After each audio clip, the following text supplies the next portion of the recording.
স্বাগতম। চলুন আজ আর কোনো ভনিতা না করে সরাসরি মূল বিষয় ঢুকে পড়া যাক। একবার কল্পনা করা যাক, মাঝরাতের গা ছমছমে অন্ধকার, সিংহাসনে বসে আছে এক পরাক্রমশালী রক্তপিপাসু অত্যাচারী রাজা, আর ঠিক সেই সময়ে ঘটে চলেছে এক অলৌকিক জন্ম, মহাজাগতিক এক চরম সংকটের মুহূর্তে ত্রাতার আবির্ভাব। হ্যাঁ, আজকের এই বিশ্লেষণে আমরা এমন এক মধ্যযুগীয় মহাকাব্যের গভীরে ডুব দেব, যার পড়তে পড়তে লুকিয়ে আছে রুদ্ধশ্বাস সব সাসপেন্স। নারদ মুনির এই ভয়ঙ্কর ভবিষ্যৎবাণীটি একবার খেয়াল করা যাক। কিসের সুখে তোমার মুখে হাসি জাগছে কংস? এখনও কি নিজের বিনাশের কথা জানো না? দেবকীর অষ্টম সন্তানই হবে তোমার জম। সোজা সাপটা একেবারে মুখের ওপর বলা এই একটা কথাই ক্ষমতাদর্পী রাজা কংসের মেরুদণ্ড দিয়ে যেন হিমস্রোত বয়ে দিয়েছিল। আর ঠিক এখান থেকেই শুরু হয় অহংকারী মরণশীল ক্ষমতা বনাম অপ্রতিরোধ্য দৈব শক্তির এক নির্মম লড়াই।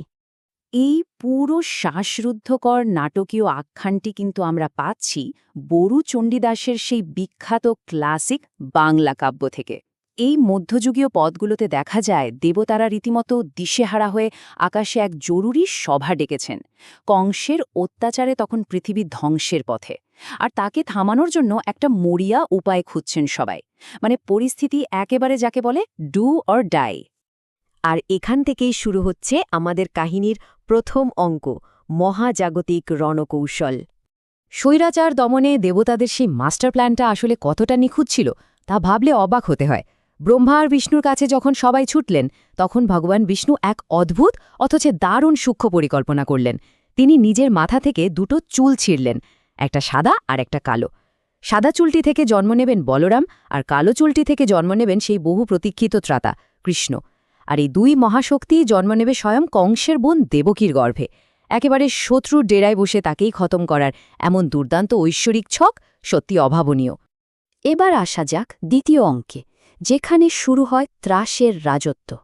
মুনি নারদের ওই আচমকা হুঁশিয়ারিতে কংস কিন্তু রীতিমতো প্যারানয়েড বা বিকারগ্রস্ত হয়ে পড়েছিল।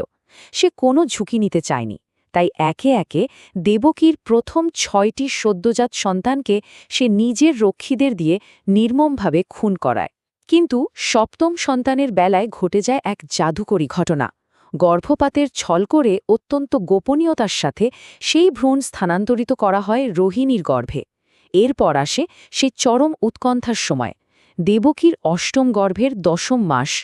যে ত্রাতার কথা ভবিষ্যৎবাণীতে বলা হয়েছিল সে একেবারে পৃথিবীতে আসার জন্য প্রস্তুত। জেলের চারপাশে কড়া পাহারা, বাতাসে এক অদ্ভুত থমথমে উত্তেজনা। কি হতে চলেছে এরপর? আর ঠিক তখনই শুরু হয় আমাদের তৃতীয় অঙ্ক, এক অন্ধকার ঝঞ্ঝাবিক্ষুব্ধ জন্ম। ভাদ্র মাসের সেই রাতটা ছিল ঘোর অন্ধকার, আর তার ওপর মুষলধারে বৃষ্টি। সেই দুর্যোগের রাতেই দেবকীর কোলে জন্ম নেয় অষ্টম সন্তান। কিন্তু এই শিশু আর 10টা সাধারণ শিশুর মতো একেবারেই ছিল না। ঘোর অন্ধকারের মধ্যে সে আবির্ভূত হল তার পূর্ণ ঐশ্বরিক মহিমা নিয়ে। 4 হাতে শঙ্খ, চক্র, গদা আর পদ্ম। ভাবা যায়, একটা সদ্যজাত শিশু, কিন্তু সে যেন একাই 100। তার মানে সে শুধু পৃথিবীতে জন্ম নেয়নি, নিজের নিয়তি পূরণের জন্য একেবারে প্রস্তুত হয়েই ময়দানে নেমেছিল। মাঝরাতের এই পালানোর দৃশ্যটা যে কোনো থ্রিলার সিনেমাকেও হার মানাবে। সদ্যজাত শিশুটিকে কংসের হাত থেকে বাঁচাতে বাবা বসুদেব তাকে নিয়ে বেরিয়ে পড়লেন। সামনে ফুঁসছে উত্তাল যমুনা নদী, কিন্তু আশ্চর্যের বিষয় হল যমুনা যেন জাদুকরীভাবে তার জল কমিয়ে বসুদেবকে রাস্তা করে দিল। প্রহরীরা তখন দেবমায়ায় গভীর ঘুমে আচ্ছন্ন। সেই সুযোগে বসুদেব সোজা পৌঁছালেন গোকুলের নন্দের বাড়িতে। সেখানে যশোদার সদ্য জন্ম নেওয়া শিশু কন্যার সাথে নিজের ছেলেকে নিঃশব্দে অদল বদল করে ফেললেন। তারপর সেই কন্যা সন্তানটিকে নিয়ে চুপি চুপি আবার কংসের কারাগারে ফিরে এলেন। এত বড় একটা ঘটনা ঘটে এল, অথচ কেউ টেরও পেল না। এই অদল বদলের পরেই আমাদের কাহিনী প্রবেশ করে চতুর্থ অঙ্কে, যেখানে লুকিয়ে আছে স্বৈরাচারীর পতনের পরিষ্কার এক পূর্বাভাস।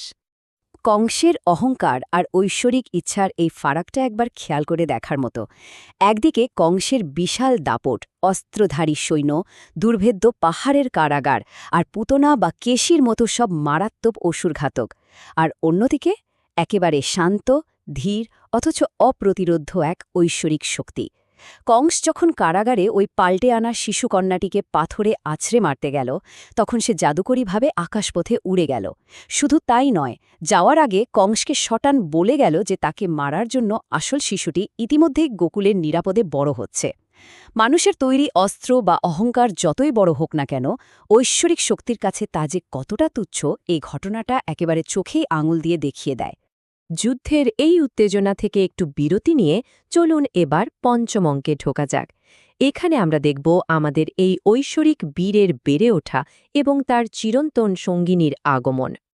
বড়ু চণ্ডীদাসের লেখা এই মূল পদ আর তার আধুনিক অনুবাদটা দেখে বুঝতে পারবেন ওই ঐশ্বরিক সুপারহিরোর বর্ণনাটা ঠিক কতটা নিখুঁতভাবে দেওয়া হয়েছে। গায়ের রং সজল মেঘের মতো কালো, মাথায় ঘন কোকড়ানো চুল আর তাতে গোজা একটা সুন্দর ময়ূরপুচ্ছ, কপালে চন্দনের তিলক, চোখ দুটো যেন ঠিক পদ্ম ফুলের মতো আর পরনে হলুদ রঙের পোশাক।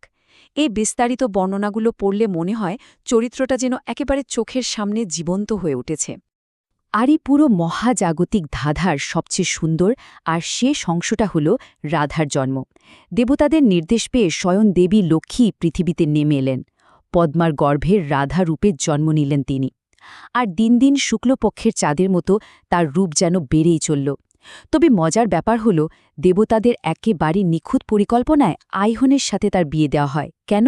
যাতে পরবর্তীতে এই পৃথিবীতে কৃষ্ণের চিরন্তন সঙ্গিনী হিসেবে তিনি তার আসল ভূমিকাটা নির্ভুলভাবে পালন করতে পারেন। সবটাই যেন আগে থেকে ঠিক করে রাখা এক নিখুঁত স্ক্রিপ্ট। দেখতে দেখতে আমরা এই বিশ্লেষণের একেবারে শেষে চলে এসেছি। তবে শেষ করার আগে একটা প্রশ্ন কিন্তু মাথায় ঘুরপাক খাচ্ছে। এই যে ভবিষ্যৎবাণী, অত্যাচারী রাজা, গোপন পরিচয় আর অলৌকিক ক্ষমতার এত পুরনো একটা গল্প, এটা কি আজকের যুগের জনপ্রিয় সুপারহিরোদের অরিজিন স্টোরি বা শুরুর গল্পগুলোর মতো মনে হচ্ছে না? ভাবলে অবাক লাগে, মানব সভ্যতার শুরু থেকেই অন্যায়ের বিরুদ্ধে লড়াই করা এমন ত্রাতার গল্প আমাদের কতটা মন্ত্রমুগ্ধ করে রেখেছে। বড়ু চণ্ডীদাসের এই কাব্যের পরের অংশগুলো ঠিক এমনই বিস্ময়ে ভরপুর। আশা করছি আজকের এই আলোচনা এই প্রাচীন মাস্টারপিসটি সম্পর্কে আরও জানার একটা অদম্য কৌতূহল জাগিয়ে তুলবে।